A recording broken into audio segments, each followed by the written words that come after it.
All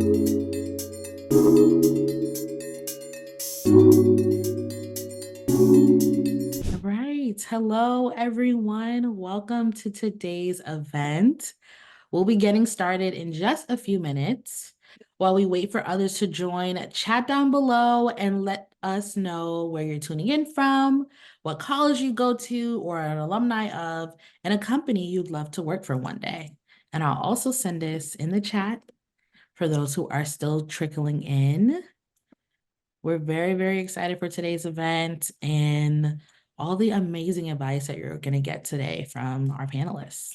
So if you're just joining, I see we're about to hit over 200 people live right now, which is so cool. So chat down below, share where you're tuned in from, what college you go to / alumni of, and a company you'd love to work for one day.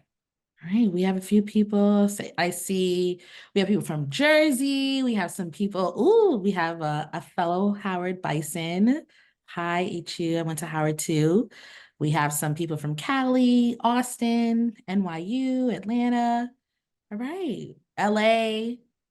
Okay, we have a lot of people. So once again, once you're joining in, just chat down below. Let us know where you're tuning in from and where you'd love to work. So getting started into today's event, welcome to this event is all about how to find an entry-level job after graduation.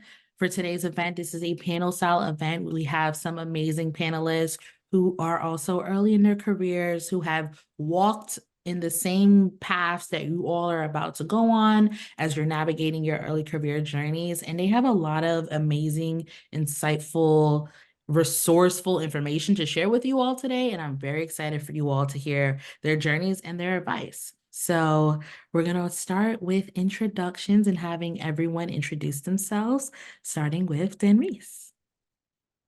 Hi, everybody. My name is Denise Williams. I am a brand partnerships manager at the New York Times, specifically working in the luxury industry. And I'm so excited to be here and tell you guys a little bit about my story, my path, and any advice that I can share with you. All right, Sophia. Hi, everyone. Welcome to the webinar, and thank you, Jade, for planning and bringing us all together. I'm Sofia Gusowski. I'm originally from San Jose, Costa Rica, but I graduated from Colombia in May, and this is my first year working at Microsoft as an AI and emerging tech business development analyst. And so I do partnerships, acquisitions, and build opportunities in areas from Web3, AI, autonomous vehicles, robotics, and everything that encompasses emerging technology. And on my free time, I'm really passionate about recruiting efforts with AI, and I'm also very passionate about education technology. And so very excited to talk about all of these things with you. Hey, now Syed. Hi, everyone. I'm Syed Abidi. If any of y'all have taken a peek at my LinkedIn, you'll see I go by the title Vibe Strategist because I believe that vibes and that sort of intuitive nuance they carry are fundamental to understanding and connecting with anyone and everything. And I hold that in both my personal life and in my career. I have built a career into creative strategy where I've been able to shape the storytelling across a pretty wide range of projects, from like a thirst trap masterclass with Martha Stewart to a Super Bowl commercial with Google. I began that career as a student at Brew College in New York, majoring in graphic communications, during which time I interned at places like Sony Music and Penguin Random House. And since graduating, I've worked at places like Billboard, The Hollywood Reporter, Tik Tok, where I met the legend Jade. But yeah, I hope you have all been having a blessed hump day thus far, and I'm very excited to be here. Yes, and then last but not least, Caitlin. Hi, everyone. Thanks for coming and for being here. Camera has been off because I've been bouncing from meetings, but I work a 9 to 5 I'm from California. I live in San Diego, but I'm an alumni of UCLA. I'm so excited to be on this panel with all these amazing people, and they are working at some really big companies. My company is not as big, or I haven't worked like they have, but my 9 to 5 is an associate marketing consultant for financial services and like their institutions. But what I think is cooler is that I work for, I'm a social media director for this podcast. It's called We're Here to Help, and it's hosted by Jake Johnson, and you might know him from as Nick Miller from New Girl, and Peter B. Parker from the Spider-Verse movies, and Gareth Reynolds, who's a comedian. And I got this job because I just cold emailed, and they just said yes. So we'll go into more of that in a little bit, but I pivoted from pre-med to this graduated pre-med, and we're here. So yeah. Awesome. And then I see Caitlin, someone actually, they've seen your TikToks about the podcast. Whoa. That's wild. Yeah, so I'm glad that it's working. Mhm. So crazy. And then for everyone who's just now joining, welcome to today's event. Feel free to introduce yourself in the chat below and, get those networking and those fun things going on now. Like that's the whole purpose of this event. This event is aimed at helping you all, learn more about how to really land an entry-level job post-graduation. So throughout this session, we have a few questions for our panelists, some addressing some questions that a lot of you have submitted with your RSVPs. But if you have any questions throughout the duration of this event, please submit those questions in the Q&A section. That Q&A section should be at the bottom of like your Zoom bar. So submit all those questions there, and then we'll save that for live Q&A towards the end. So hopping into our very first question, which is like the main reason why a lot of you are here today, and starting with Dan Reese, where did you find entry-level roles? What platforms and resources would you recommend others to use? So me personally, my career path is more traditional in the sense that I found my role through LinkedIn. I applied for the role, but inevitably the way I got in contact with the company was through a friend that I had on Instagram that was already working for the company. And she connected me directly with the recruiter, which says a lot about the power of networking and connecting with the right people that you have around you in your network. We were actually following each other for some years, and she had just randomly DM'd me just saying hi, and I decided to go and get dinner with her, and I told her I was actually interested in a role at her company that I had already applied to. So we'll get deeper into that a little later, but essentially LinkedIn was the biggest resource for me. Also for your colleges, I know a lot of colleges have like a job posting board. That was something that I was actively using during my transition into being a graduate and into the work field. So definitely use the resources that your college gives you for job hunting. That's really important as well. All right. And now, Sophia, where did you find entry-level roles, and, what platforms and resources did you utilize? So I think I had a similar experience to the Reese in the sense that LinkedIn was like a power platform for me. The first role that I had was actually at a startup, and it was a community platform that turned into a Web3 platform.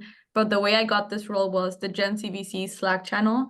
They were posting a ton of things about careers, and I realized that even though like getting an entry-level job at like a bigger corporation was very tough, I thought if I started a startup and I get something on my resume, this will make the job application process so much easier. And this is like a huge recommendation that I have for everyone. Like, start with a startup. If you need to do software engineering, data analytics, business development, which is what I did, you can much easier get a role in a startup and then proceed to apply to larger corporations.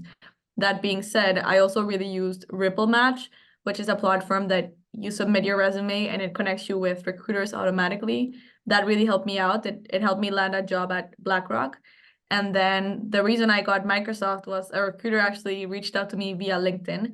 That happened because I had my business development role from this startup, and they saw like a keyword match for the application. So I think that was very helpful, but I will talk a lot more about personal like one-on-ones and reaching out to recruiters and connections on LinkedIn. I think that's actually the best way to get an entry-level role, especially if you have limited experience. Awesome. And then, Sophia, people are asking in the chat if you could share that Slack that you Of course. referenced. So for anyone interested in the Slack that she just talked about, that Slack group link, she will be sending that. And just throughout this session, any resources that the panelists share, we'll share it in the chat as well as sharing with you all post event. So you can have all information about this, post the event. So Syed, what about you? Where did you find entry-level roles and resources that you utilized? A few different places. My first job out of college was actually an opportunity I kind of created for myself. I was interning at Sony Music, where I met an artist that I'd been a fan of for a good amount of time. She was signed there at the time. And basically, things were kind of moving in a certain direction in terms of her creative direction and where her career was headed. So I kind of saw an opportunity to pitch myself. And sort of one thing led to another, and I was able to head up her marketing and comms for her independent uh, label that she was starting. And I did that for a few years, and it was great. And it really just was an opportunity to just kind of try everything to the fullest extent of my ability and my imagination. And it really just came from putting myself out there and kind of seeing that needle in the haystack.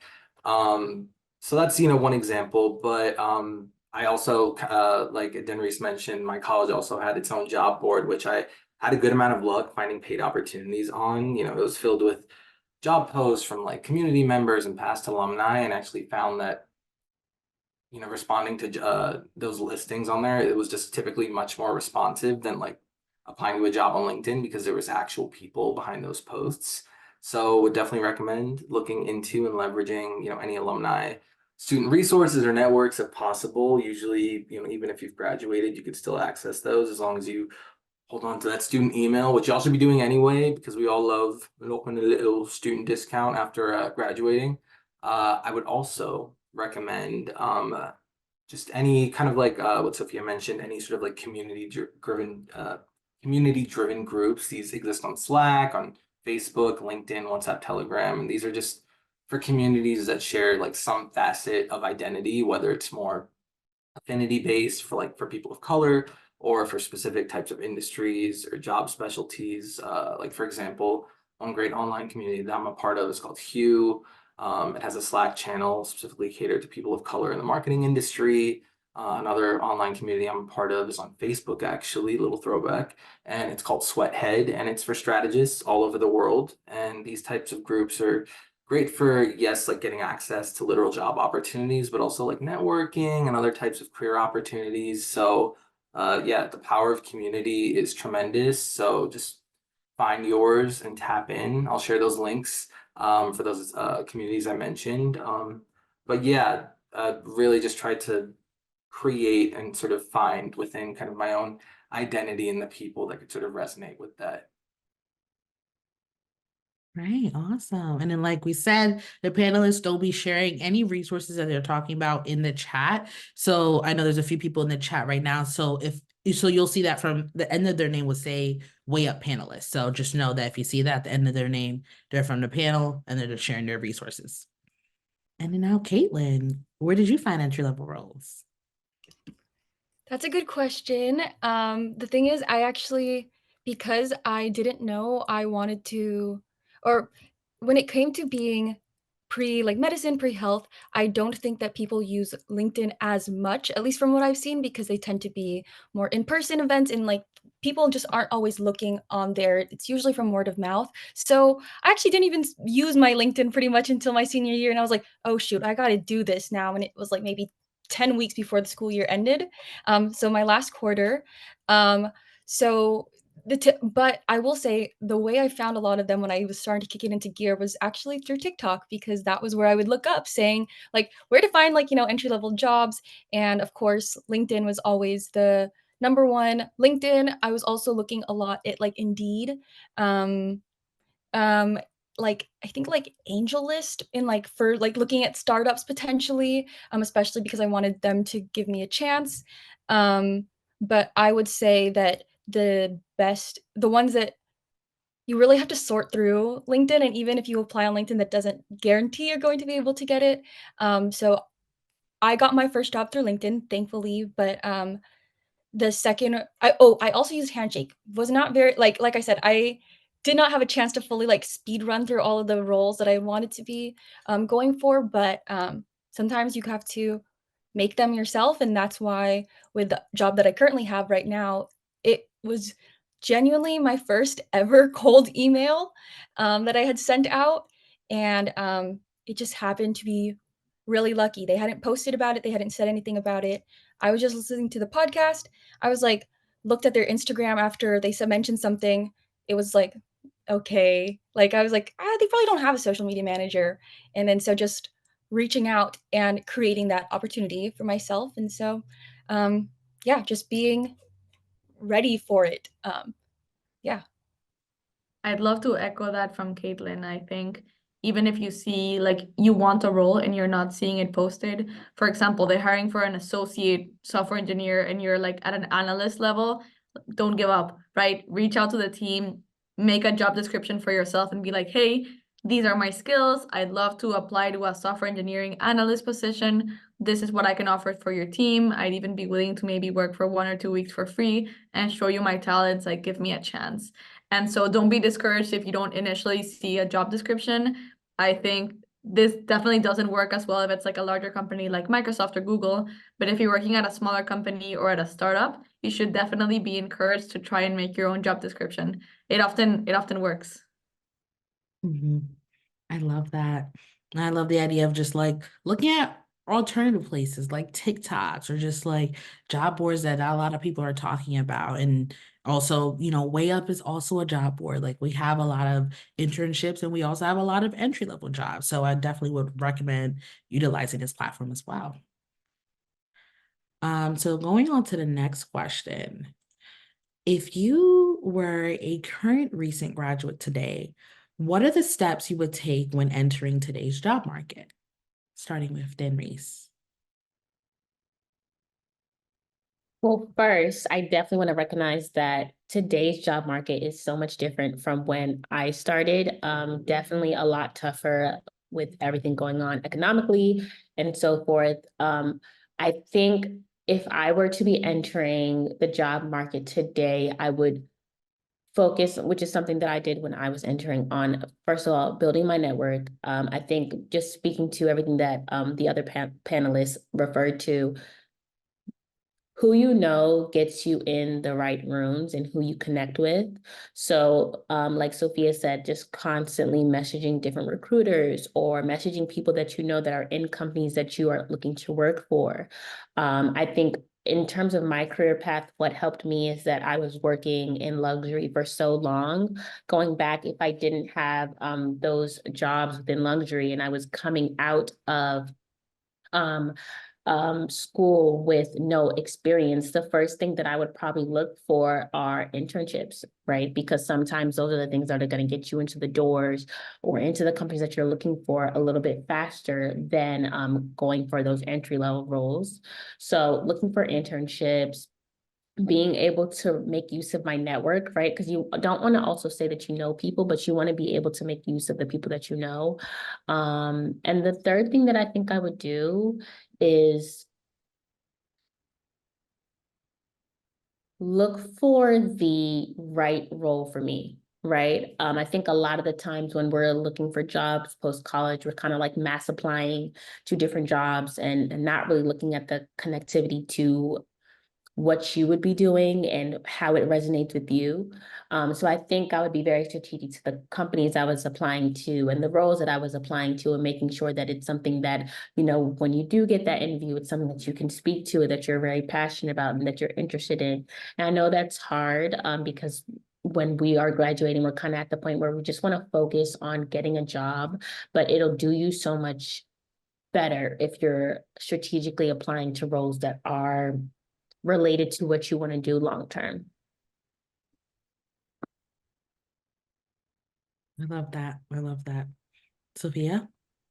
I agree with that intentionality. I've noticed that now that companies are using AI more and more to look through applications, it really does matter if somebody gives you a referral, if somebody is vouching for you, really. And so making that effort to connect with 2 to 3 people and applying to those jobs will give you a lot more benefits than just like cold applying to a ton of jobs online. Because I mean, I launched an application for like a startup internship. I got more than 400 applicants and it was just me. Like, imagine how many applications a company gets. And so I think being really intentional about who you're connecting with and where you're applying is very important. So I agree with Enrique on that. At the same time, I think building your personal brand is so important. I'm working on AI job right now. I studied economics and psychology. I didn't know anything about computer science, anything about AI. And I think the way in which I've really built my authenticity and my knowledge in this area is by posting about it. You go in with authenticity and being very humble, saying, look, I'm learning just as you are learning. But by constantly showing your learning online and building a niche and a personal brand, you're really able to elevate your career and even learn more than anybody would expect for your position. Like, I'm an analyst and I feel like I'm getting a lot of recognition because of what I'm doing online. And so I really do recommend this for anybody out there. Really do leverage LinkedIn, choose like a personal niche that you're very passionate about, and you'll start seeing that people will reach out to you. I strongly echo that. Like, and just to hop in here real quick, like the personal branding aspect, like that's a big thing. Like my brand is why I got this job. Like our VP of marketing, she saw the work that I was doing with my early career resources blog, and she invited me for this role. So talk about it, like brag on yourself. Like LinkedIn is really the place for you to brag on your accomplishments and your wins. Like you never know who's watching. So Syed, what would you do if you were a current recent graduate in today's job market? For me, I feel like my fellow panelists have already shared so many like really solid, tangible tips. For me, just like, and this is more so just like knowing me and how kind of sensitive I am to just kind of the wear and tear and just mental warfare of just corporate America in general, but this job market, like we've mentioned, is insane. So for me, I'm probably gonna try to focus more on just really setting and grounding my mindset. So like, yeah, I would first and foremost acknowledge the shared reality of, today's job market. It has always been highly competitive, and right now it's turning out rejections for all of us at unprecedented high levels. So as a recent graduate, I cannot let myself take it personally because that's illogical. I think it was Aristotle who said that you exist in the context of all in which you live and what came before you. And the same goes for this job market. So I'm not going to take on any feelings of disappointment or failure because, that's the name of the game we're all playing. So I need to promote, I really just kind of need to do whatever I can to preserve my energy to continue navigating this job market to win. That said, I would definitely approach my job hunt as a full-time job hunt, a full-time job itself, I should say. It's something that is obviously going to require a good amount of time, yes, but like any job, it's also going to require structure, organization, and a balance with my larger life if I want to, properly contribute to it in a sustainable way that gets me what I need, while avoiding total burnout. And lastly, similar to what some other panelists have said, I would definitely, try to broaden my horizons and keep my mind open, for opportunities to learn and to earn in any form. It's definitely normal, I think, for everyone to have a specific idea of what that first job is going to look like and feel like. And while it's definitely good to be intentional in your job hunt, it can be limiting to operate with preconceived notions and expectations because that can prevent you from seeing and seizing opportunities that come your way simply because they don't match up with what you thought they would look like or feel like. So, like an easy example of that would be if I was, aiming to land a job with a household name company, I would broaden my search to consider opportunities at smaller companies or less, recognizable companies. Alternatively, if, I was putting a lot of pressure on my first job to be something full-time and corporate, something that feels solid and official, it might be wise for me to kind of consider part-time opportunities or maybe something that feels a bit more like a side hustle because when it comes to building careers, typically momentum matters much more than curation. And, furthermore, it's my personal view that the most fulfilling and iconic career trajectories aren't happening in a cohesive linear way. But yeah, to just recap, because I kind of said a lot, I would be one, mindful that this job market is a struggle bus and I'm not the only passenger. Two, I would treat my job hunt as its own full-time job so I can prioritize and manage it in the most effective way I know how. And lastly, I would just try not to be too precious about how I start my career and instead just prioritize gaining momentum by being open-minded towards opportunities to learn and to earn. I love that. And then Caitlin, what would you do? What would you do if you were a current recent grad in today's job market? Well, I will say that I actually was one pretty recently because I was trying to leave a job that I was not as happy at. But I will say that, as everyone's been saying, job market sucks terribly. And even just the difference between I graduated 2022. I actually found a lot more success in getting interviews right when I graduated with felt like zero experience. I had now a year of corporate experience, and I was getting less interviews when I was looking than I had been when I had less experience. And so that was mind blowing. So just make sure you don't take it too hard on yourself. And that's my big thing is giving lots of grace and lots of patience. I will also say it's kind of nuts that we have to be building personal brands in order to get job market in order to get jobs. Obviously, everyone here is amazing, and I'm amazed at that they can do it, and kind of putting the accomplishments to the forefront. But that's not something I'm as used to yet. And the fact that it's almost feels like a prerequisite in order to get jobs nowadays is just wild. Like, people used to just hand their resumes and like get things, but it gets more and more competitive. So I would say you got to play by the game, and that comes with personal branding. If I could tweak it a little bit more, I would say my advice is to be loud about yourself in places where you want your employers to find you. So for a lot of people, that's LinkedIn. But for example, as me, as someone who's on social media right now, I'm trying to build out loud on my social media because that's likely where clients that I'd want to be working with would find me. Is my guess. And I'm also like in like Facebook groups and things like that. I would say automate your job application process as much as possible, because if you don't know where to start I like personal branding because you get inbound, but outbound connections with others is also really, really cool. And people being loud about their success and things is how you're going to find people who are willing to network with you. But while you're waiting for that, automate your process as much as possible. I will send this link that I used. Basically, it fills out all of it like uses AI, I want to say, to like fill out, like it takes your resume and like, for me personally, I have ADHD, and any little step that it takes to apply for a job makes it more difficult. So when I see this huge job application and I'm having to answer the same questions over and over and over, and I'm not getting as many responses or I'm getting rejections, automating that as much as I can helps. I sent the link for what I used. It's a tool. I put in my resume and basically I answer the questions, and then it like not all the websites have it, but like it will fill out with your previous answers. Like, are you of this demographic? Just because those little steps over and over, like it's only 2 minutes, but if you're doing that how many times a day, it's going to be so much. I want to say it's free.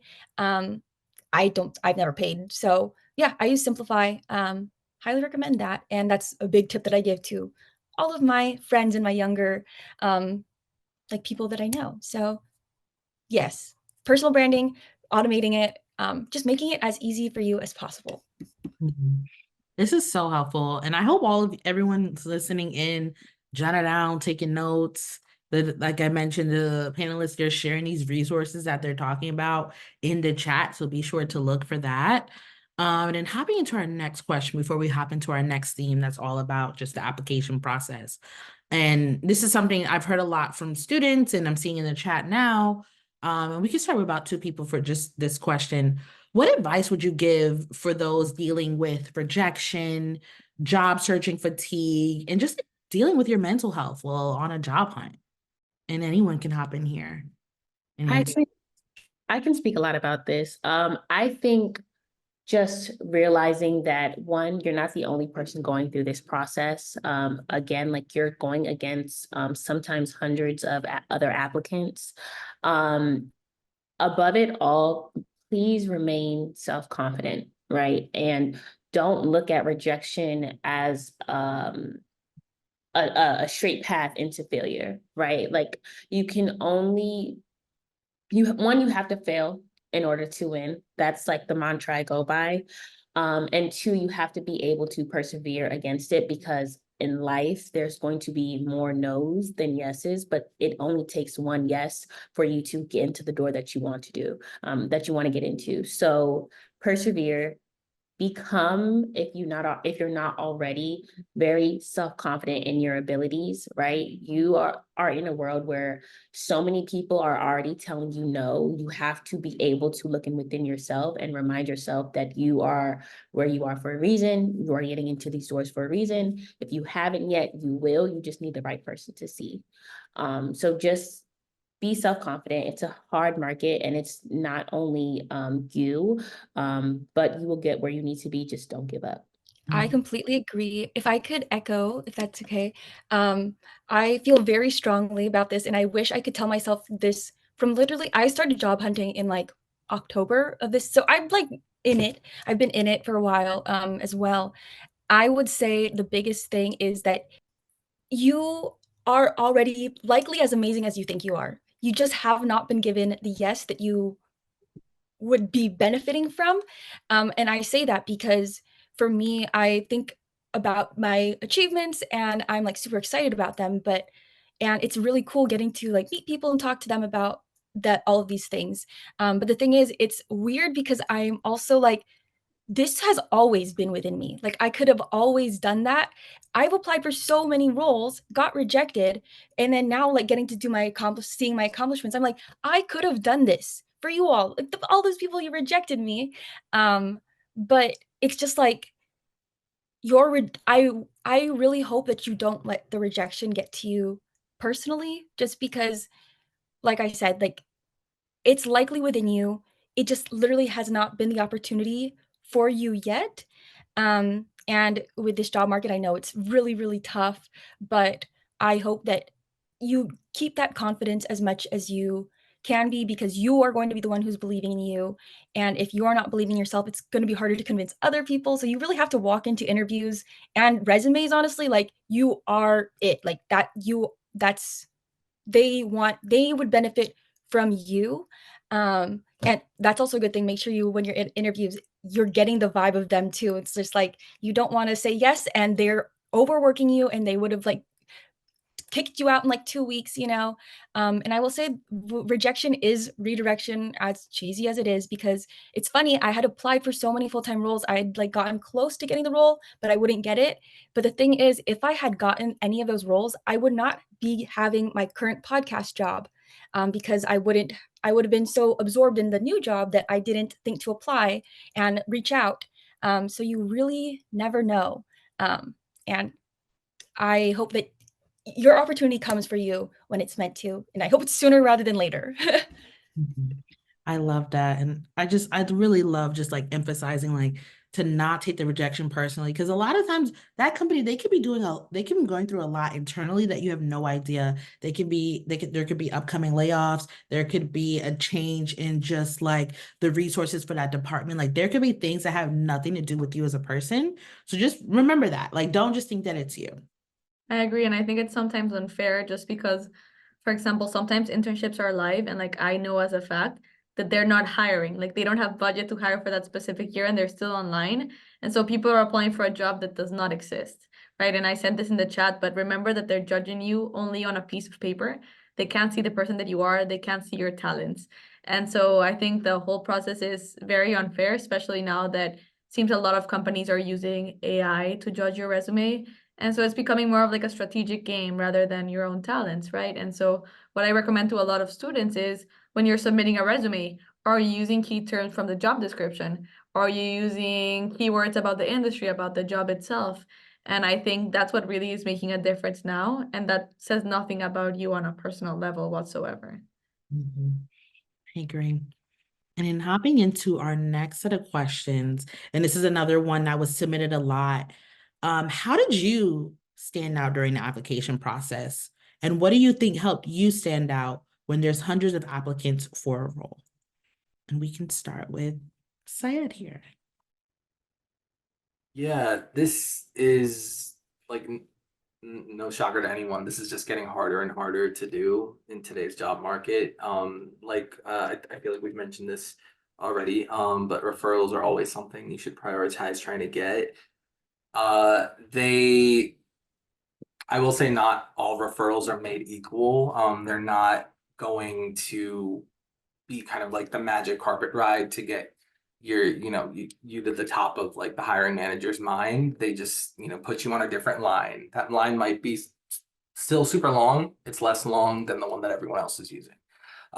So yeah, depending on the size of the company, some referrals are less effective than others, but always try to get one if you can. If you don't know anyone who works at the company you're interested in, you can go on apps or communities like Blind or Fishbowl. Those type of places have like specific groups and channels that you can cold request referrals in.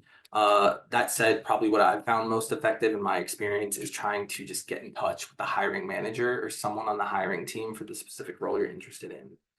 So like on LinkedIn Jobs, sometimes conveniently the poster's profile for a job listing is shared within the listing, but in most cases you should just search up the name of the role or the team that you're interested in on LinkedIn to see if anyone's been posting about it. And a lot of times that's how you see a post, from the hiring manager sharing the role, asking their network for referrals, and you can comment on that post or send them like a private, message from there.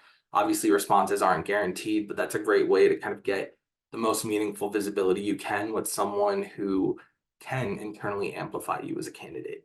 That's probably what I would recommend. Hey, Dan Reese, what about you? How did you stand out during your application process? So I think for me personally, I used what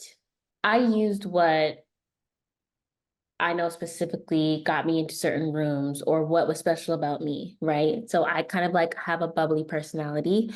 I think in my field of work, it's very relative because of the fact that I work with fashion clients and I work in relationship building. So like being able to talk to people, conversate with people, that's important. I was able to show that through the way I was interviewing with them, that I was able to like conversate with them, and even like in something where it is like very strict and they want like, a specific Q&A, I was still able to like gear them towards more a conversation. Also, I studied a lot for my interviews. Again, I'm the type of person where I need to feel prepared in order to walk into a room and speak about myself or speak to somebody about a specific company or a role. So I made sure that I was prepared in the fact that I took a couple of days of just basically studying for that interview. I think interview preparation was the hardest but most impactful thing that I learned during my journey, that has still helped me for today. And unfortunately, being first generation, I didn't really have a lot of people to help me with that, but I used my resources, right? So I was constantly watching different YouTube videos of people doing live interviews. I was talking to different mentors that I had at my school. I actually reconnected with somebody that had put me in a program that got me a full ride into the college that I went to. And I asked her, like, how does it work? Because a lot of that isn't taught in college or even in high school. So you kind of have to figure it out. But I did what I needed to do to be prepared for the day I was getting an email back, or I heard back from a recruiter, and they said like, hey, can we interview you within a day or 2 days? You don't really get a lot of time, right? So I just made sure that I was mentally and physically prepared to be in those rooms and talk to those people and talk about myself in a way where, like we say, you are judged by a piece of paper just off your resume. So when it comes time to talk to somebody physically, you have to be able to pitch yourself in a way where you are showing them that you are dedicated to this role and that you are ready to be within this role, especially when you're entry level and you're coming straight out of college. Like they know that you're younger. So you need to be able to communicate and highlight things about yourself that are relevant to the job that you're going for. I also want to add like a small thing, which is like kindness and authenticity go such a long way. Like you have no idea when you're applying for a job, the people who are recruiting for you are the people that you will be working with, right? And so if you are entitled and you go there being a know-it-all, this person is not going to want to work with you, right? But if you're uplifting and you're funny and you're honest and you're humble and you just try your best and give a good attitude, this can really go a long way. Like if I was interviewing somebody and they told me, look, I don't have all of these skills, but I'd love to learn. These are the newsletters that I read. I'm super resourceful, I'm curious, and I'm ambitious, and this is how I love to learn. I would feel so much more impressed by that than somebody who just knew all the answers. At the end of the day, they're recruiting for people that are amicable and they want to spend their 9 to 5 with. And so just keep this in mind when you're reaching out to people and connecting. Anyone else have any, advice about how they stood out during their application process? I know we kind of touched on this question a bit. I would just echo being authentic and being real with who you are, with standing out. Yeah, when I sent not in an interview, but when I sent my cold email, I think something that was really important for me was to match how I speak and how I talk, because how I speak and how I talk, it was for a comedy podcast. And I think that like matching that level of how I would want, how I would match like the show. And so just understanding your audience in that way. And you know what, if they don't like you when you're being your authentic self, you probably won't like it there either.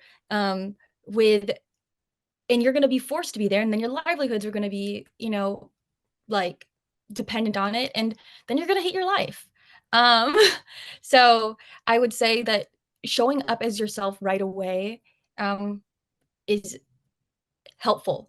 And like everyone has been saying, that's just being authentic, and that's talking to people who you're going to in interviews, talking to them like they're human and they're people and they want to know about you. And yeah, just being yourself, and then you're going to find where is a good fit for you, I would say. And that is how you will stand out, because when you are what they're looking for, it's just going to click, hopefully. I love that.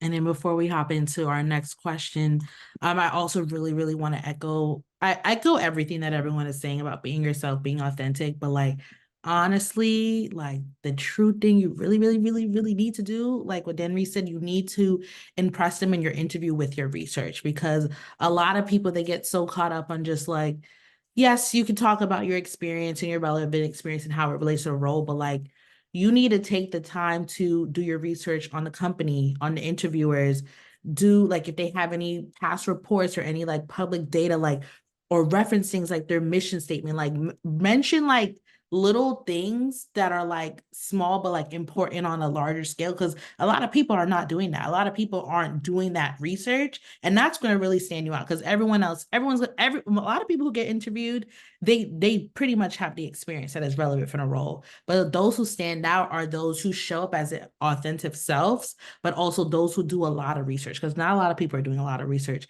and not a lot of people are asking questions in their interview and actually imploring about the company, about the role. Like, you have to do these little things, because it's going to stand out. Like, not a lot of people are doing that. So another really great question that I've seen a few people ask here, and it was submitted, was, for students and recent grads who may not have much professional work experience, what are some things or sample personal projects they can work on to include in their resume, in their portfolios?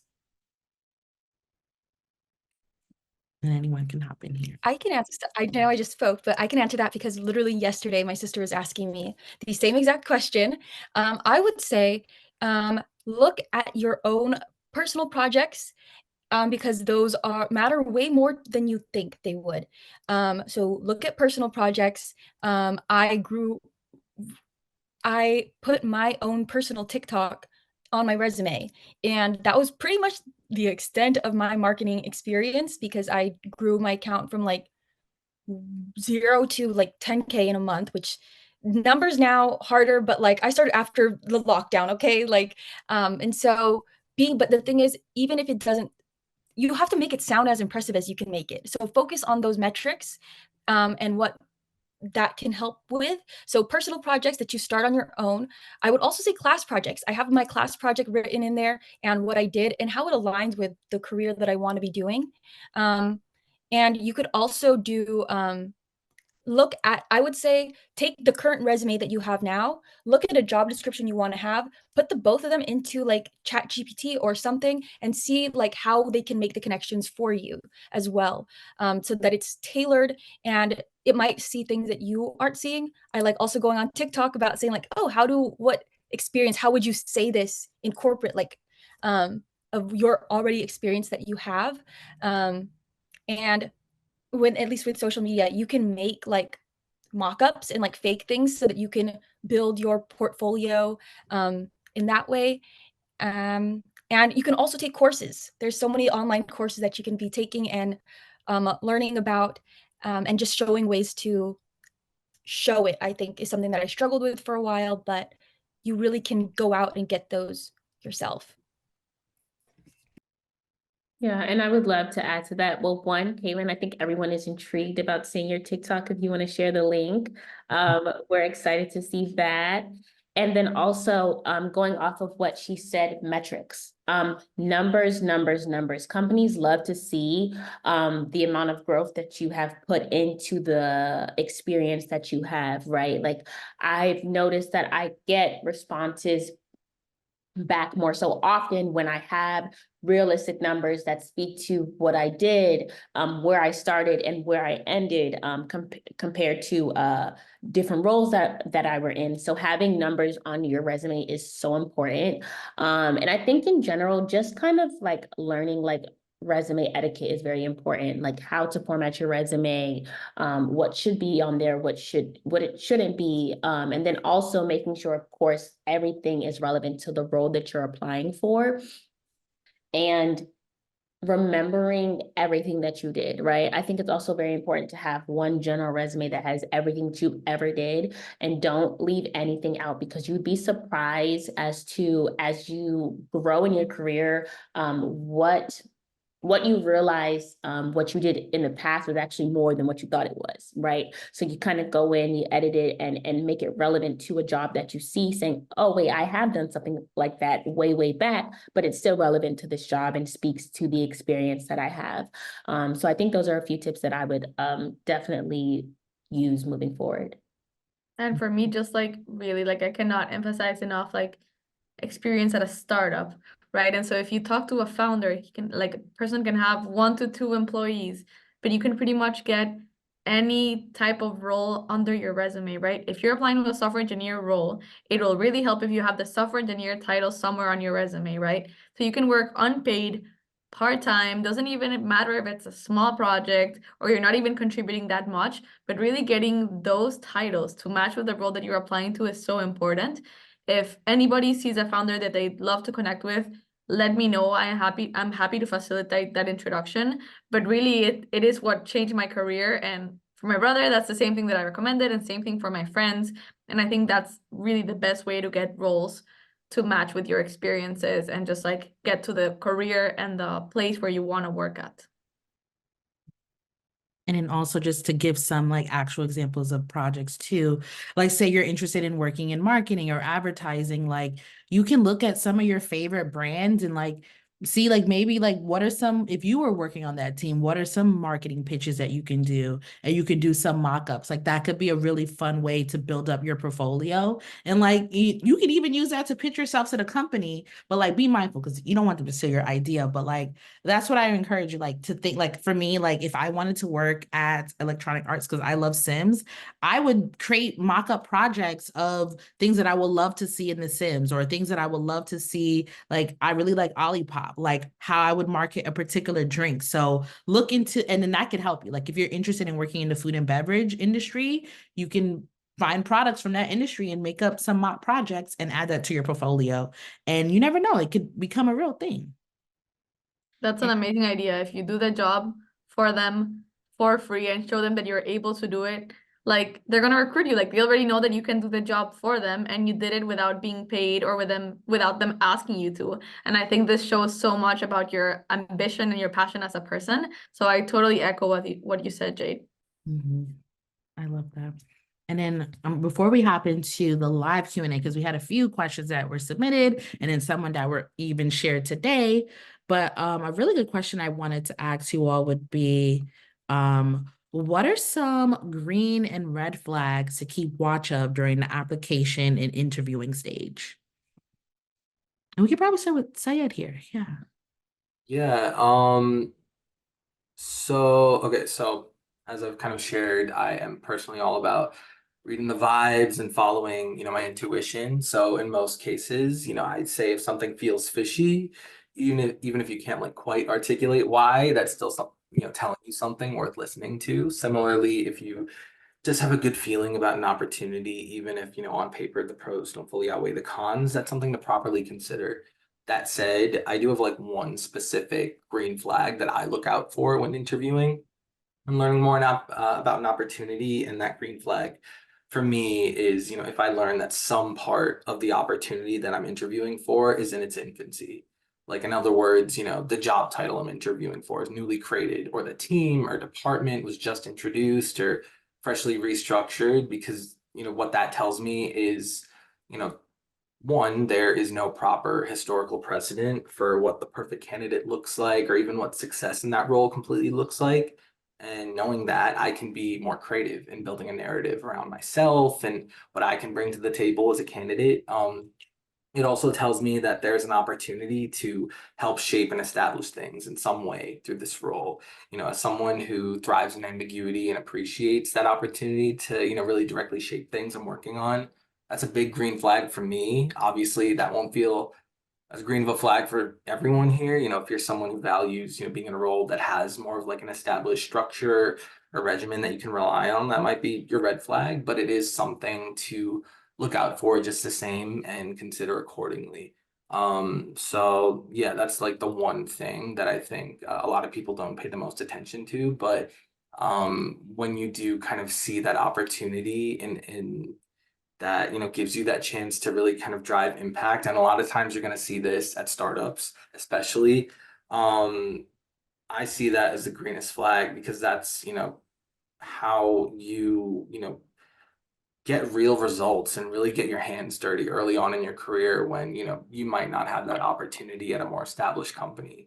And you might just be another cog in a machine at a more recognizable name brand.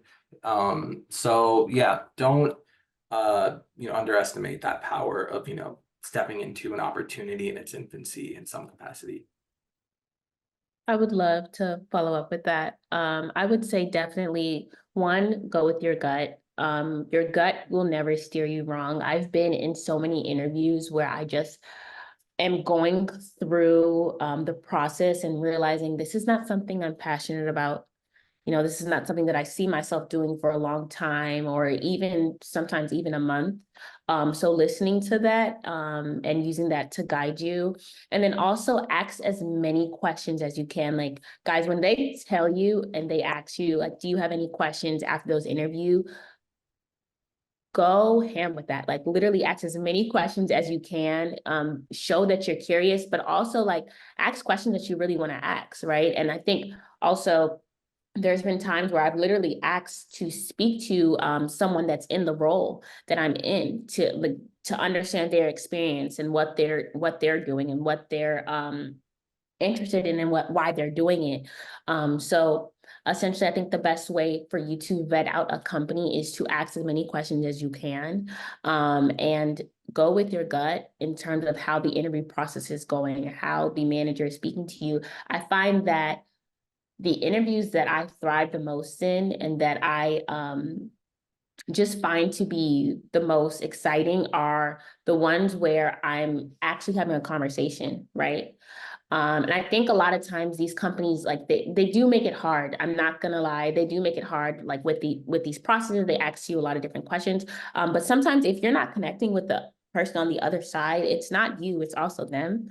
So remembering that and use that as a way of thinking, maybe this is not for me, or maybe I won't be a right fit, right? Because the people that you work with make a huge difference in your day-to-day life. Again, you spend more time with the people that you work with than your actual family, right? So you really want to make sure that you're signing up for something that you can do long-term, and that you're going to be happy in, right? In terms of your mental health, your physical health, all of that. So that is probably my best advice in terms of vetting out a company. I also think even from the beginning, like when you see a job description posted online, you can already learn a lot about the job itself. And so if the job is like, if the role is super ambiguous, like this would give me kind of like a red flag. I like that if I'm applying to a business development role, I know this is the team that I'm going to work with. I have a manager, I have a mentor, I have specific projects, the team is organized. And that way they're not expecting you to go into a very ambiguous and unorganized space. And so I think just like really analyzing and looking through the postings before even applying can give you a very good idea of what the job is going to look like. Yes, and I would say, echoing what everybody was saying, make sure that you interview them as well. Like I said, toxic workplace can be honestly sometimes worse for your mental health than it can be than not having a job. Like I was ready to quit, honestly, my last one without even a job lined up because it was so bad. Micromanaging, if especially when it comes to remote jobs, figure out your workflow for that. I think is really helpful. But for me, something that was like green flags was when I talked to them and they would like, I asked them like, what is something you are most excited about? You know, like what is something that you're proudest of, and how they respond to that. Like, are they responding with pride? Are they having a hard time? I can tell you some things that I was like really excited about with my job. And yeah, and I think that for me, mentorship is really important, and having people to support me as I navigate this early career, especially like sometimes being the youngest in the office, it's very easy to be taken advantage of, because they think that you don't know other people, and like they think you won't talk, you know, like you are new to corporate, which is true, you know, but I think that we also have the power of research and power of our networking, and being able to connect with mentors is really important in that sense. And I will say that a question that I liked asking is, um, like, do you have, this is such like a TikTok, I got it from TikTok, and it was like, do you have any doubts about my ability to be the best candidate for this job that I can address for you right now? And the reason for that is because, yeah, like then if they're put on the spot and they don't know any doubts, and it's like, okay, well, it's fine then. But if they do have doubts, you can address them like right away so that they can walk away knowing that, oh, okay, I want to show you that I'm the best candidate. That's why I'm asking you this. Because I really care about this role, and not just like in an icky way, if that makes sense. Like you are wanting to know for real. Yes, I love this. All of this has been really, really great advice. And as we're hopping into live Q&A, I am going to reshare all of the panelists' LinkedIn's in the chat again. So if you haven't already, be sure to connect with everyone on LinkedIn. And if you submitted any questions that might have been specifically for someone, feel free to reach out to them after this event, because we definitely want to make sure that we address any general questions.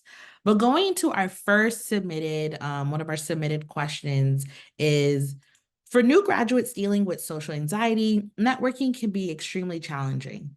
Could you share tips for effectively networking and making connections when feeling socially anxious or uncomfortable in those situations? I can speak to this as king. Social anxiety. I am the most introverted little dude, and social anxiety and I were like this. High school sweethearts. I took her to prom, so I can definitely resonate here. That said, my biggest tip here would be to just work on getting comfortable being uncomfortable. I know that's not the answer any of y'all want to hear, especially in the context of networking, but I will try to add a bit more that hopefully makes it feel a bit more actionable and a bit more real. First of all, networking is gross. It's nasty, especially if you think of it as networking. At the end of the day, though, it's about making a connection by leaving an impression, ideally an impression that isn't disturbing. But the hardest part that I found is actually just mustering up the nerve to make that initial connection by introducing yourself. And I'm going to answer this more so in the context of in-person networking because there's tons of resources online about like networking over LinkedIn and whatever. But when it comes to introducing yourself to a potential contact or colleague, and I say this as like Mr. Overthinker, like don't overthink it. You just need to walk up to whoever, break the ice because no one's going to give you enough time to melt it. So just walk up, say, hi, I'm Eugene, or whatever your name is, and get into it. Make sure you read the room, of course, check the vibe to inform what you're trying to get out of that conversation, depending on the context where you're meeting and how you're meeting. It might not make the most sense to ask for anything like specific, like a job referral on the spot. Those are usually best saved for follow-up conversations. However, if you're at a job fair, then it might make sense to just, make your ask, and be direct about it, but gracious.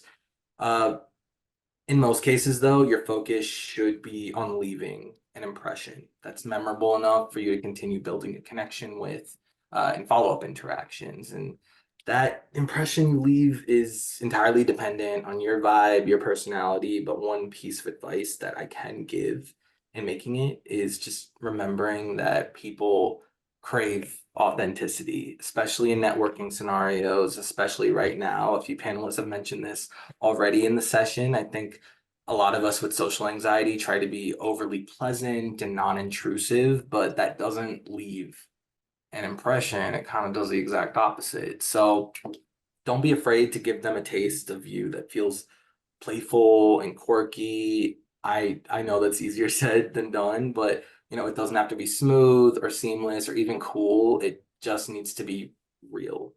I can give like a little example of how this kind of went for myself, how I kind of learned this lesson. This was on the last day of like a 3-day long industry conference. There was like a cocktail hour type thing happening. Everyone was chatting it up, seemed to be besties with each other, except for me, obviously. No one wanted to talk to me for whatever reason. I didn't smell. It was just, people were just ignoring me. So I just waddled off this like side area and just kind of sat down in defeat because networking at that point seemed just too daunting and too overwhelming to indulge. And there happened to be this girl sitting next to me in that area. And because this was a 3-day long conference, she and I had already seen each other multiple times in the past couple of days, never actually acknowledging one another, just sort of awkwardly, looking at each other in passing. So 15 to 20-ish minutes pass. We're both on our phones, just continuing to not acknowledge each other because that's easy and comfortable. When suddenly I'm like, I didn't sit through these past 3 days of conferencing to not network. I came here to network. And I am going to do this for myself, and I'm just going to leave here with one connection because I need that. I owe myself that. So, looking back, this is probably the most on brand thing for me to do, but I just forced myself to just make it happen. I pushed myself over the cliff and I just turned to her and opened my mouth. And before I even understood what I was saying, I said, "Hey, I know we haven't actually spoken to each other yet, but I feel like we've lived several lifetimes together over the last 3 days. So, hi, I wanted to introduce myself. I'm Syed." And she went, instantly like from seeming cold and standoffish, much like I probably was, to a ray of warm sunshine. And, we started talking. It was clunky at first, but we ended up talking for over an hour. I learned a ton about what she does for work and what her hobbies are and what she's looking to do next. And we got connected. Like we have our little LinkedIn moment, but we're also friends on Instagram and even TikTok. And that all just came from breaking the ice in what felt like the most awkward situation to break the ice in. So I thank you all for taking that little awkward walk down memory lane with me. But I mentioned this because it's really important to just take the leap, close your eyes and do it, and just make those connections, leave those impressions. It's gonna feel scary. It definitely will, but that wears off so much quicker than you think. And over time, it gets easier and much more rewarding the more you do it. So yeah, just close your eyes and jump and trust that you're real enough and you're enough of just a person and your vibe is immaculate enough that it's gonna carry you. Um, But yeah, thank you y'all for listening. I just wanted to make sure I was speaking up for the ones with social anxiety because that is a little too real and a little too present. And it's just one of those awkward things that no one ever really speaks directly to. But yeah. That was great. Yeah, oh, sorry, go ahead, Jade. Oh no, you're good. I was just saying that was really great. No, yeah, that was really great. Thank you so much, Syed, for sharing that. I am also I'm not specifically socially anxious, but I am generally anxious. And actually, when I had written my cold email, it took me like an hour because I was so overthinking of how I was going to be doing it. And um and that's just email. It's not even talking in person. I'm getting a little bit better at talking in person, I think, and that has just come with confidence. But to echo what we were kind of saying earlier is that personal branding is super good in that sometimes when you're just speaking out loud, when you are comfortable doing so, people will come to you. Um, and because of that, like you don't even have to be the one worried about going up to people because they might find you. And they already can see what you do because you speak about it out loud or whatever advice that you have to give. And then it's less scary, and I liked that for me just because it was like, I'm shy, I would not go up to people, but, I could say out loud, and then if we, like, if they reach out to me, of course I'd wanna, like, talk to them, so if any of you all wanna, like, chat on LinkedIn afterwards, I'd be more than happy to do so, and also, with having that public personal brand, it also makes it easier for other people to know who you are, because if someone messages me and it's like, no profile picture, nothing on there, I'm gonna be a little bit more scared to be responding to them than I would be if someone who is like posting kind of regularly, because then I like, okay, I know they're real and they're like not just like some person you don't even know if they're a person, like, you don't know how they are, but having that public, at least in a little bit, I think is very helpful. I know I see like the comments and I'm like, oh, I remember this person. So if you don't want a full on like public profile, another way to do it is just by interacting regularly. And all of this boils down to, once again, authenticity and really truly being yourself, because people can tell when you're networking and you are not, like, you want something out of it. If you try to network and you just send like, hey, can I get a referral? You are not going to get a referral, or it's going to be not as fun versus wanting to talk to people and network. I don't even like saying it's like networking, honestly. It's really just you want to be someone's like friend, or you want to get to know them and learn about them. And if you have that like genuine interest in people and who this person is, and that's why it's better to go for quality and not quantity of people, because one person being able to go to bat for you and referring you for literally any opportunity that they see because you guys connected so well is going to do you so much better than you sending out like 200 connection requests and doing 15-minute coffee chats with the 100 people who said yes, versus one person who's like, I can bring you into the right room, or they know somebody who will know somebody, because they really truly liked you, and they believe in you. So that's what I would say. Quality with that and just being genuine. I definitely agree with Caitlin, and just like something that I would add, and I posted something and maybe got lost in the comments, but it's usually like my tips for going into networking and texting somebody, and I'll put it again, but give not get mentality, right? If you reach out to somebody, you're like, can I have 30 minutes of your time? Can I have a referral? You're asking something from them and you don't even know them. If instead you go with a giving mentality, you're like, hey, I saw that you're looking for a recommendation to blah. I know this person, here you go. Or, hey, I always post about coffee shops. I saw that you're looking for coffee shop recommendations. I love this place. You should check it out. This makes the person so much more susceptible to answering, just because you're not directly asking something from them and you're looking to support them, to give. And I think this is a great way to approach conversations. And to jump in here before hopping into our next question, I definitely agree. Like, if I could give one piece of advice, and this may be a little controversial, put the AI down when you're messaging somebody to network them with them on LinkedIn, because like people don't realize that I know LinkedIn has like that LinkedIn AI thing and they use it when they're outreaching to someone. People don't realize that like it sends the exact same message to everyone. Like I get a lot of messages from people and I can tell that it's used by AI. And I'm kind of, and I'm sure other people can relate. I'm kind of becoming desensitized to AI. Like I want to genuinely get to know people. So like Caitlin mentioned, like if you don't have a profile picture and your profile's blank and then you're messaging me, I'm like, who's this? Who sent you? Like connect with people. Cause like people actually want to get to know other people, especially in their industry. And people do want to help you, but like, there's a way to go about it. Like, don't just immediately write off rip. Can I get a referral? Like, who are you? Like, connect with people and just really personalize your messages.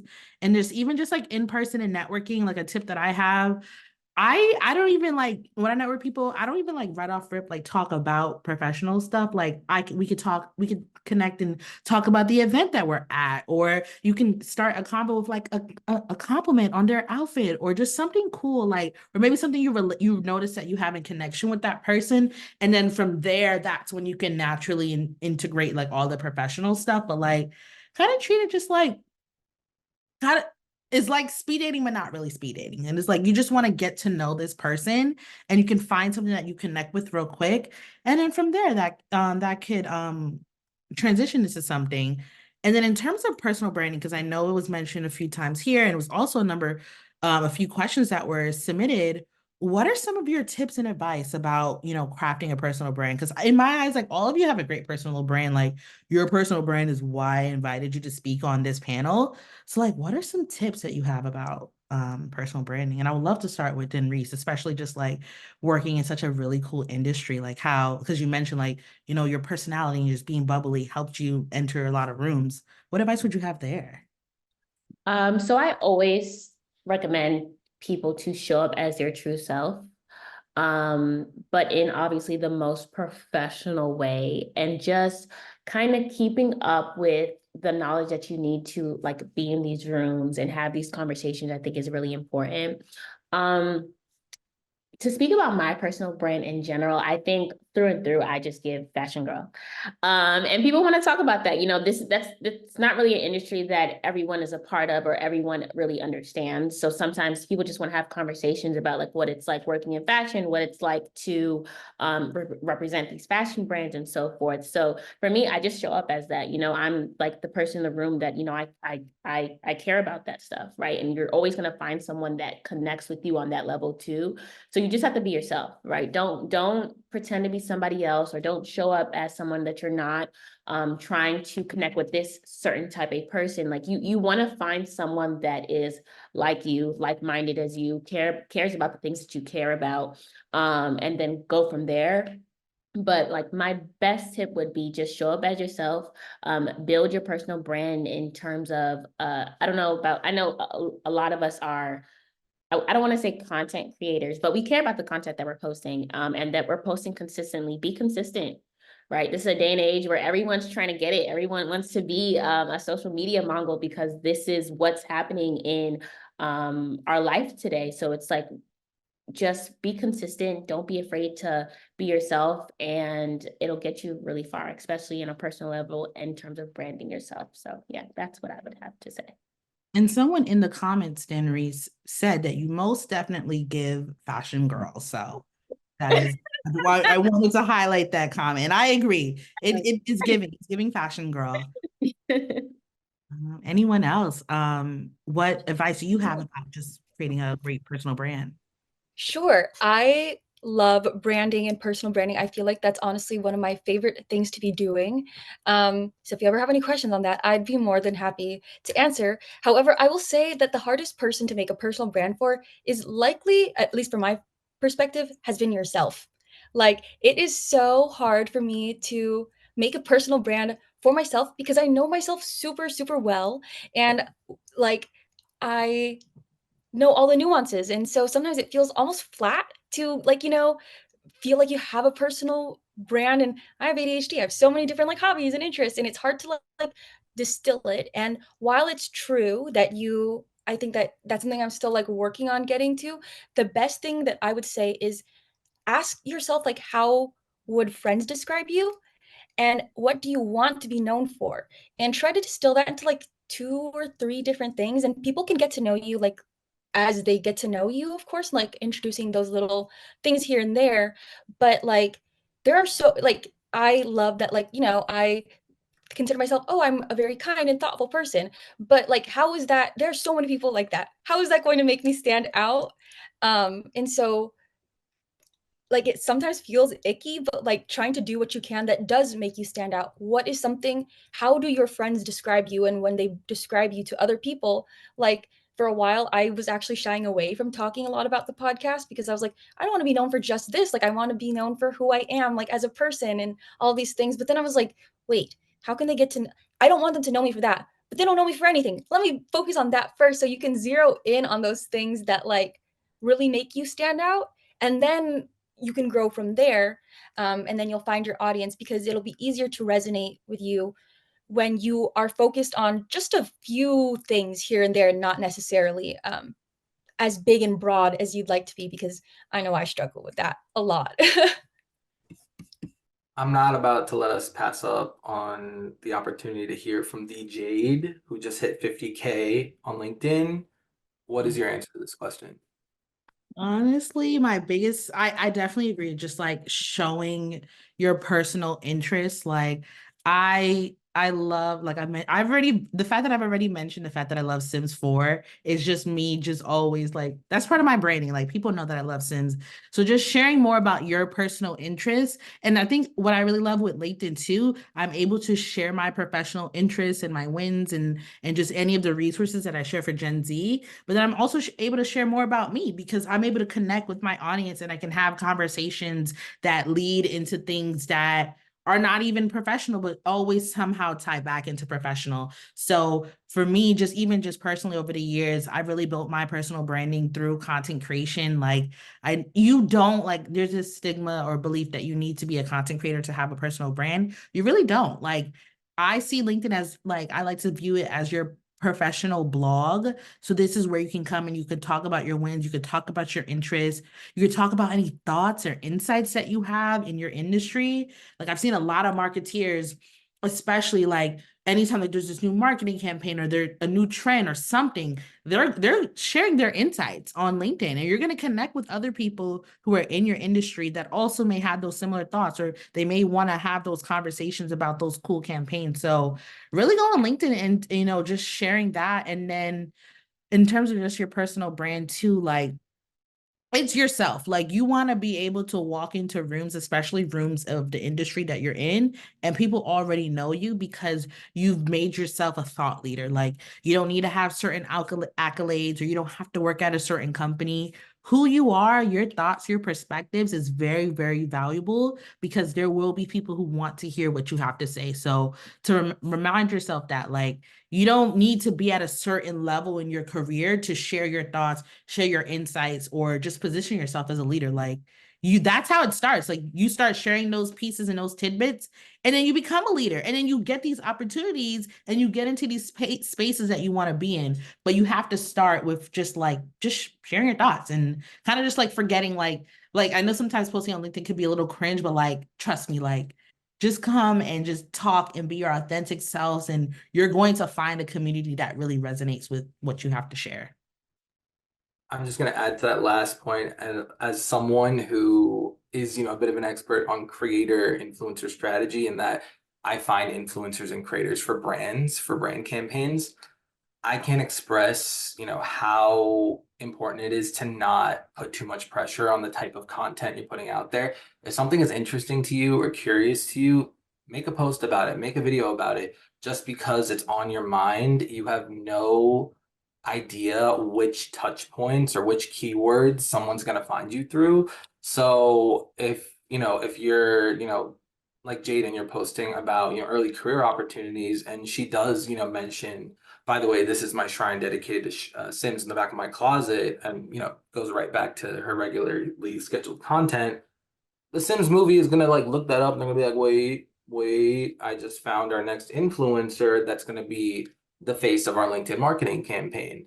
And that all just comes from one post. And that's, something I made up now, which hopefully we just co-manifested into reality. But as someone who has literally who is the person who gets influencers and creators into campaigns seen by millions around the world, there have been so many moments when I'm just pulling, one piece of talent, one, person based on one post they made that is completely, stands alone from everything else they're usually posting about, just because they expressed a genuine, authentic interest and spark within that piece of content. And that was just because, they were moved to post about it, not because they strategized about it and like understood how it's going to fit into their overall strategy and brand presence. So I say that just to not put too much pressure on like, oh, I need to put out the exact right type of content that fits this image I'm trying to like craft for myself.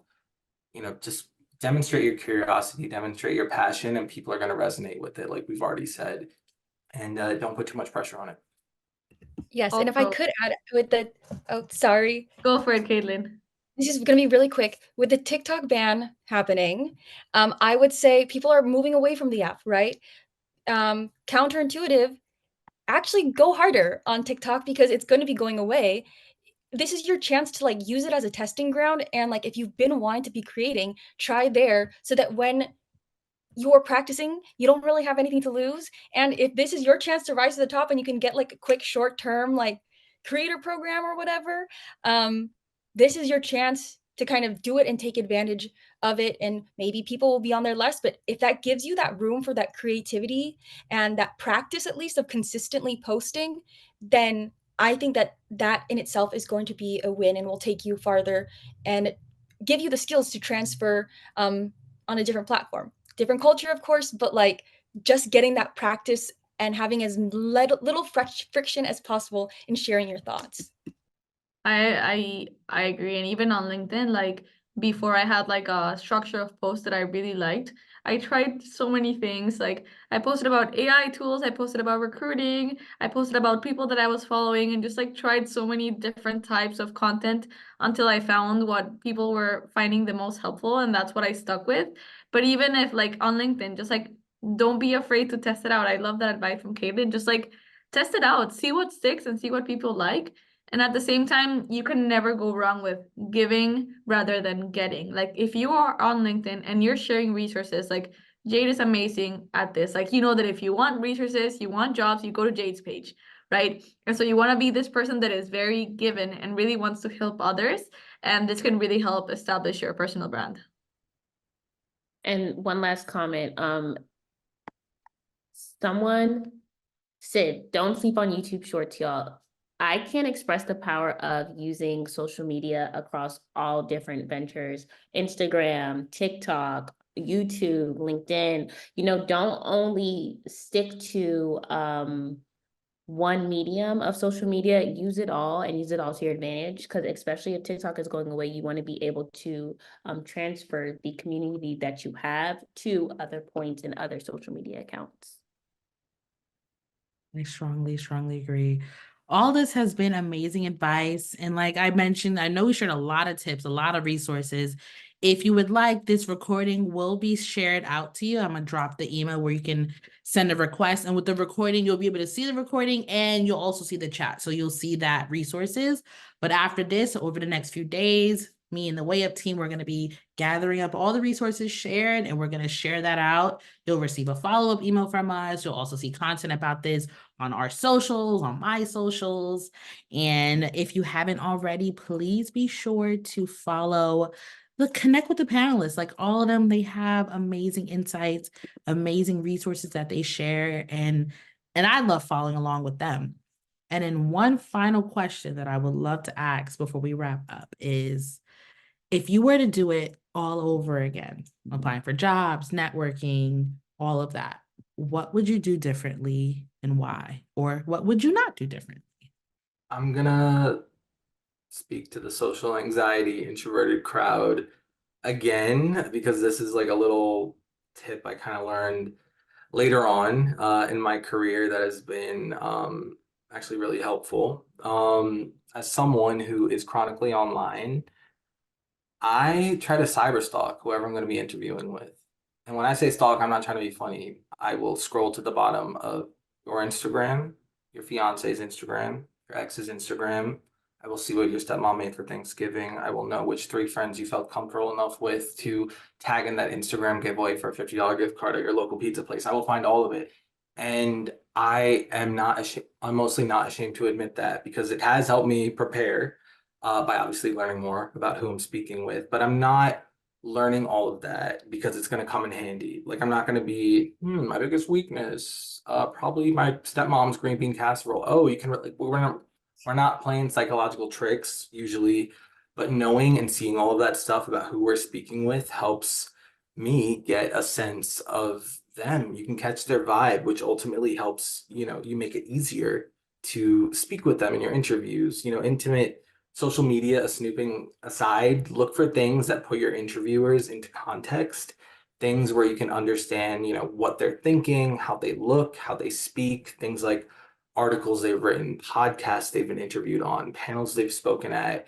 Being able to contextualize them in those ways is going to go so far in helping you humanize them. And that is what is ultimately going to make it easier for you to depressurize your interviews so you can treat them as the two-way conversations they are instead of the high stakes tests where you feel like you have to tap dance for their approval. And that's something that I remember kind of experiencing, the feeling of a ton, especially post grad. So don't be afraid to kind of, you know, hit those grace notes of just getting comfortable with the dynamic before you even get into that sort of proper research stage where you are kind of showing, what you know about the company or the opportunity. Like just get comfortable with the dynamic that you're about to enter.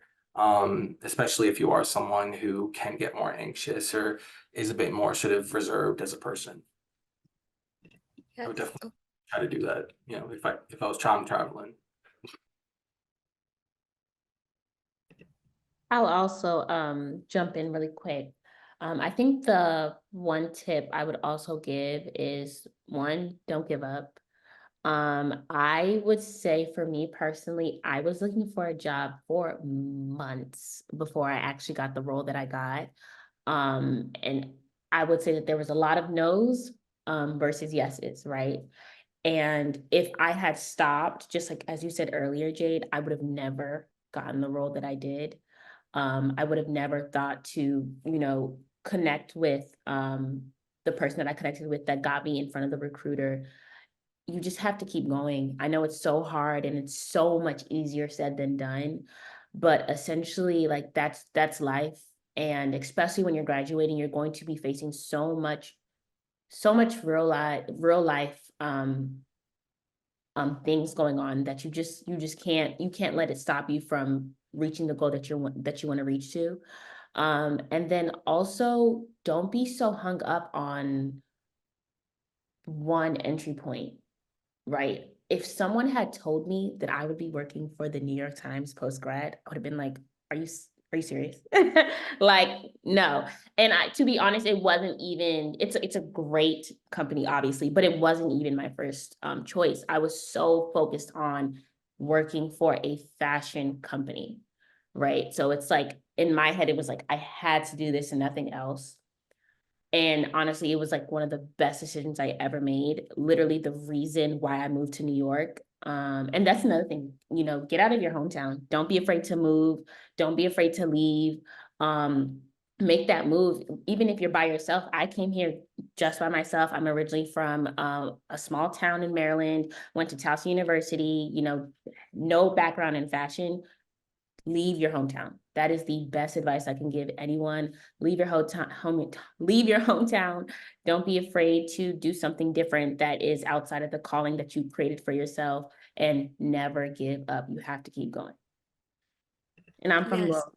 Laurel. Oh, yeah, y'all definitely need to connect. I gave her LinkedIn. Make sure you connect with her on LinkedIn.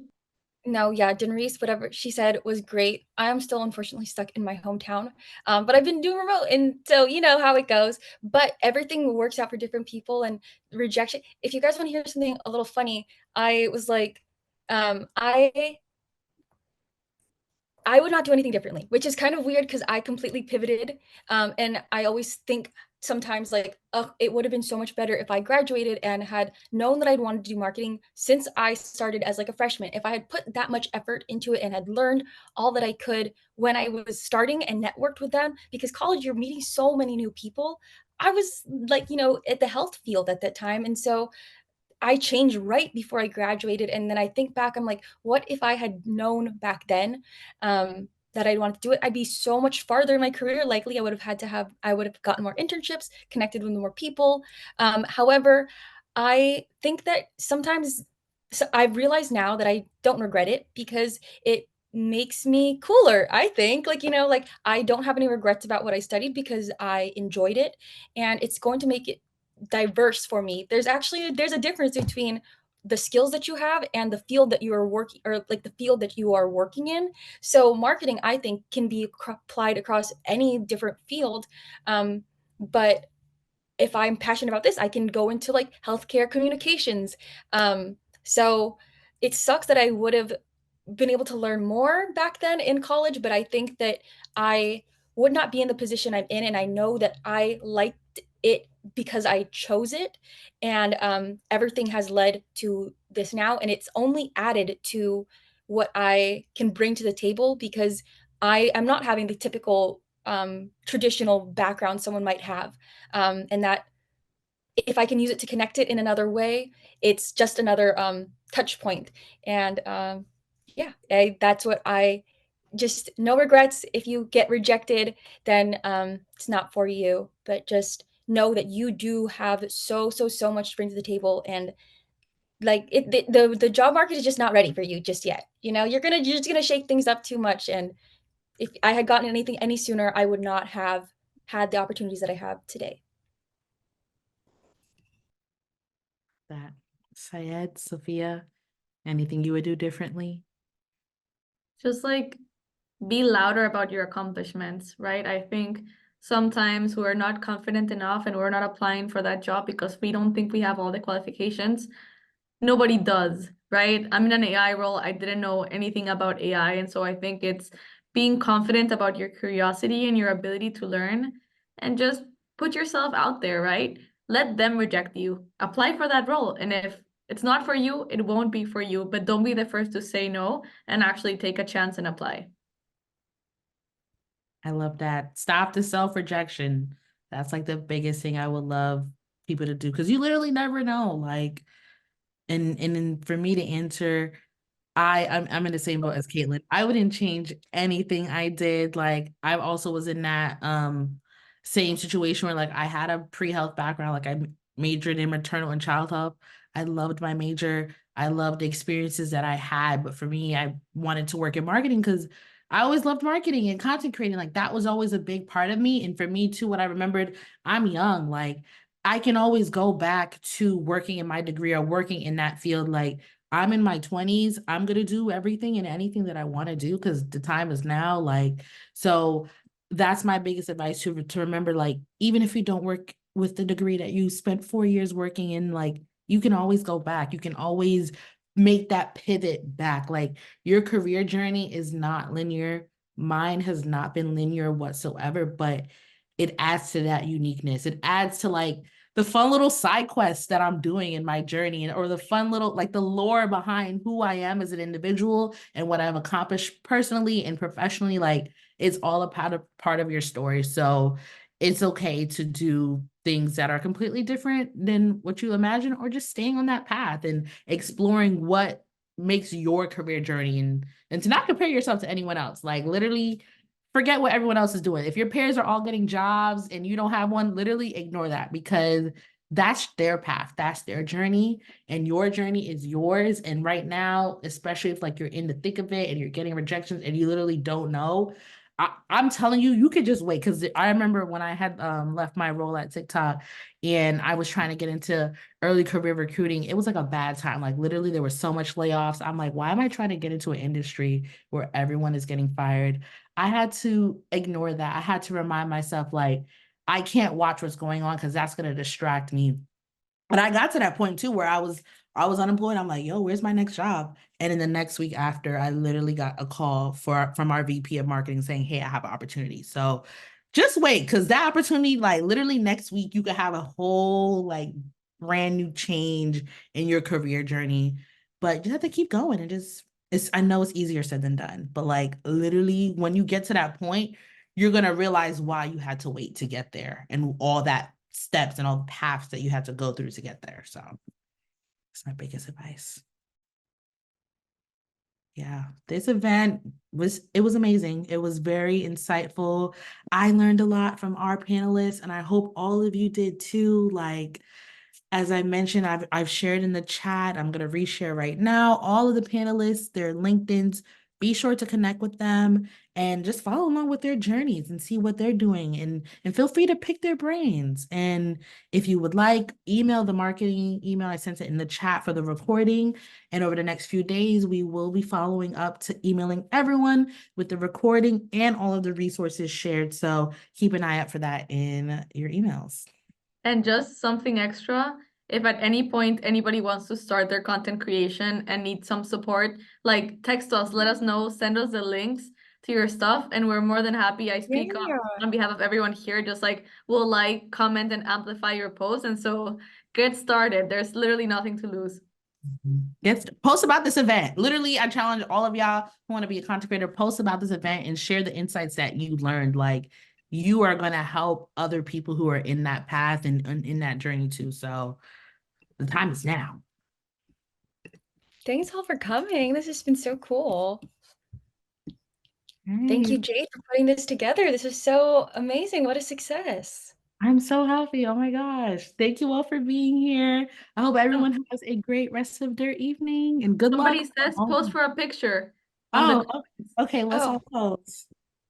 Okay, We're 3. doing a silly one. Are we? We'll do a smiley one, and we could do like, I'm gonna do a peace sign next, but like a silly one. So, okay, 3, 2, 1. Okay, no, a silly one. 3, 2, 1. Okay, thank you. I hope y'all got it. Whoa. Super cute. I love it. It did like I think when you do like two thumb, it was doing reactions. Oh, It I was don't doing think reactions. I would. Whoa, did you see Oh, that? and for Syed. Wild. I love it. I love it. All right. Thank you all. Okay. Enjoy the rest of your evenings. Bye, guys. Thanks. Bye. Nice meeting you all.